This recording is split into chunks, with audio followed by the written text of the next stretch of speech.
Hello à tous, c'est Coach Priska. Je suis très heureuse d'être là ce matin pour la journée 2 de notre formation sur comment planifier sa vie.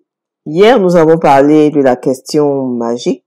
J'espère que vous avez pris le temps de télécharger la fiche d'exercice pour vous permettre de passer rapidement à l'action parce que on obtient les résultats que lorsqu'on passe véritablement à l'action.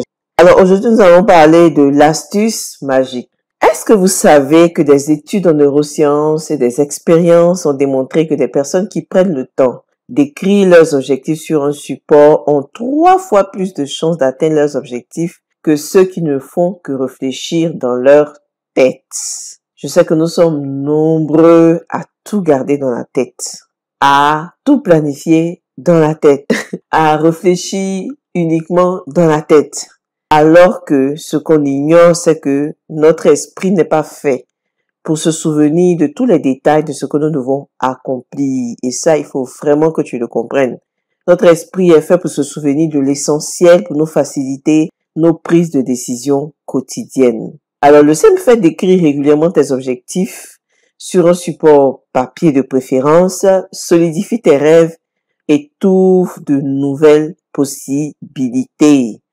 J'ai vécu une expérience particulière avec l'une de mes anciennes patronnes qui avait toujours à côté d'elle un cahier et un stylo pour écrire. À l'époque, quand elle le faisait, je me suis dit, ça c'est une habitude de personne à la mémoire fragile. Donc, elle a besoin d'écrire. Moi, j'ai pas besoin de tout ça parce qu'à l'époque, j'étais pas mariée, j'avais pas d'enfants, j'étais seule. Donc, j'étais seule avec mon travail. Donc, disons qu'il y avait pas trop de choses à faire. Et après, je me suis mariée, après les enfants sont venus. Et là, je me suis rendu compte qu'il y avait plusieurs priorités que j'oubliais. Il y avait des choses que j'oubliais de faire. C'est-à-dire, dès que je rentre au bureau, je suis tellement focus sur le travail que j'oubliais de faire un certain nombre de choses. Alors, j'ai regardé et je me suis rendu compte que cette patronne-là, lui, il avait aussi un mari et des enfants et elle arrivait quand même à tout gérer. Je me suis dit, bon, il faut que je commence à faire comme elle, il faut que je commence à tout noter.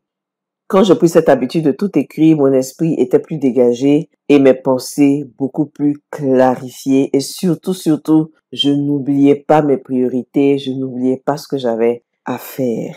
Alors, l'astuce magique que tu négliges trop, c'est que tu ne prends pas le temps d'écrire tes objectifs. Ceux qui prennent le temps d'écrire leurs objectifs sur un support papier ont 3 fois plus de chances d'atteindre leurs objectifs. Et le simple fait d'écrire régulièrement tes objectifs solidifie tes rêves et t'ouvre de nouvelles possibilités. Et ce que tu ne dois pas oublier, c'est que notre esprit n'est pas fait pour se souvenir de tous les détails de ce que nous devons accomplir. J'espère que tu as compris ce que je voulais partager avec toi à travers l'astuce magique.